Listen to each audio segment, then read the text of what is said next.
Nobody Likes Onions started covering it, and then that's where I became aware of you, and you were defending Steeltoe and all that.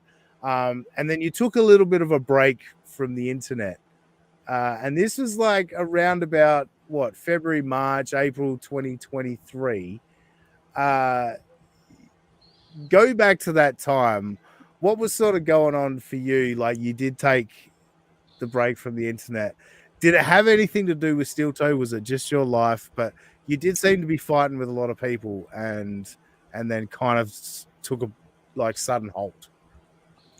It's a funny thing, the truth of what happened.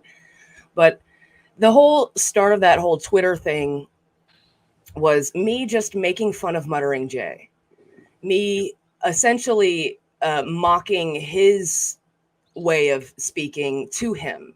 You know, I wasn't fighting on anyone's behalf because I could give a shit.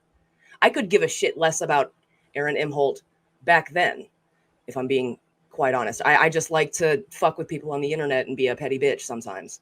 You know what I mean? And Aaron took it upon himself to be like, oh, she's defending Steeltoe. And I was like, I'm not. I'm just making fun of a Spurg on the internet. That's all I'm doing.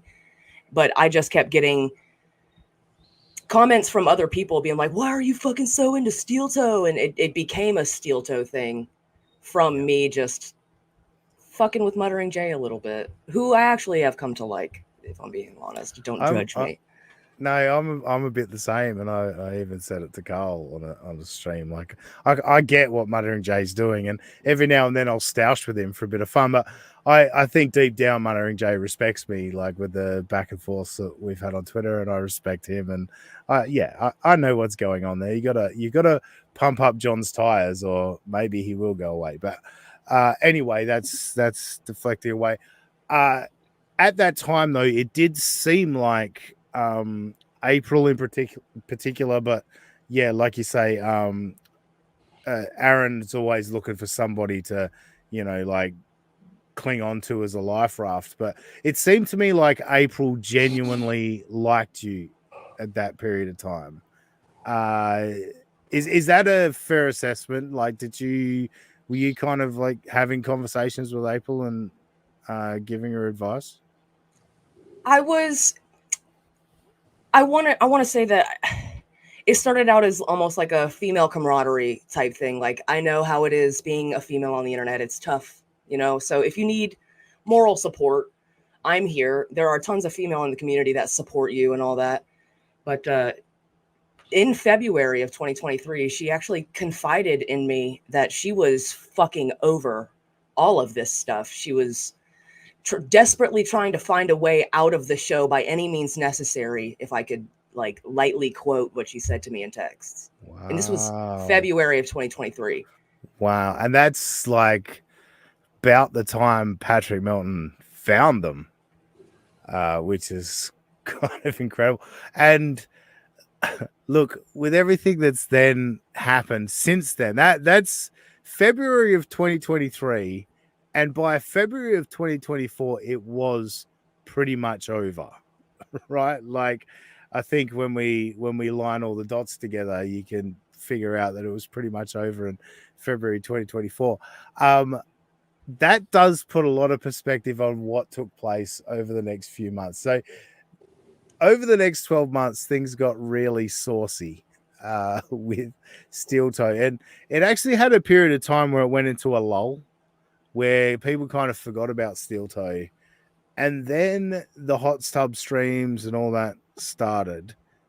And April got in a bikini on a stream to hit the goal, which again, shout out Rocco the other day where he said Aaron's pet name for April was the goal, hit the goal, which I think was very funny. But yeah, around that time she got in a bikini, and you called Aaron out on it because he talked about that being cheap tactics and stuff in the past. So yeah, first of all, what was your perspective on that?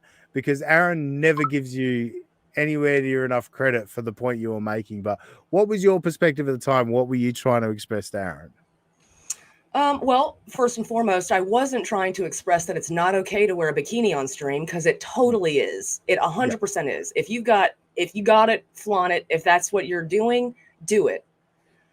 But don't sit there. Don't use your wife as a pawn. First of all, he used his wife as essentially a toy, and he was so affirmed in, you're a whore, you're an e-whore, you're fucking cheap if you're doing this to raise money for your channel, and then he turned around and made his wife look like a cheap whore.